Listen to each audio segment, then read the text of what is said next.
পশ্চিম তীরের প্রশাসনিক রাজধানী রামাল্লায় নিজ কার্যালয় থেকে জাতির উদ্দেশ্যে দেওয়া এক ভাষণে মোহাম্মদ মোস্তফা বলেন, প্রশাসনিক দুর্নীতি প্রতিরোধ, বিচার ব্যবস্থাকে ঢেলে সাজানো, নিরাপত্তা ব্যবস্থা ও সরকারি প্রশাসনে চাকরিরত কর্মকর্তা ও কর্মীদের দক্ষতা বাড়ানো, স্বাস্থ্য ও শিক্ষার মতো জরুরি পরিষেবা খাতের উন্নয়ন এবং ব্যাংক ও অন্যান্য আর্থিক প্রতিষ্ঠানকে শক্তিশালী করতে তার নেতৃত্বাধীন সরকার শিগগিরই নতুন কিছু পদক্ষেপ গ্রহণ করবে। খবর রয়টার্সের।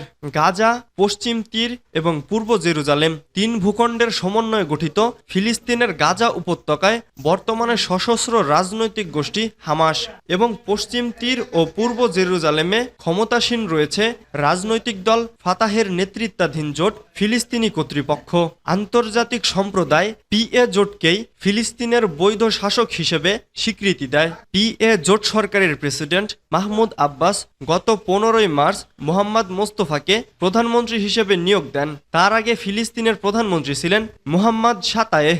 গাজায় ইসরায়েলি বাহিনীর অভিযান শুরুর পর ইসরায়েল ও আন্তর্জাতিক সম্প্রদায়ের সঙ্গে রাজনৈতিক সংলাপ শুরুর জন্য যে প্রতিনিধি দল গঠন করেছে ফিলিস্তিনের সরকার, তার নেতৃত্বে রয়েছে শাতায়েহ। মূলত এ কারণেই তাকে প্রধানমন্ত্রীর পদ থেকে অব্যাহতি দেওয়া হয়েছে।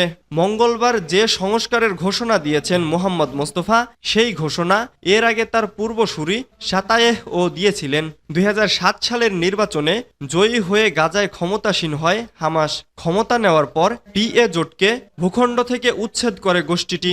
তবে ফিলিস্তিনের জনপ্রিয় হলেও আন্তর্জাতিক পর্যায়ে হামাসের তেমন কোনো গ্রহণযোগ্যতা নেই।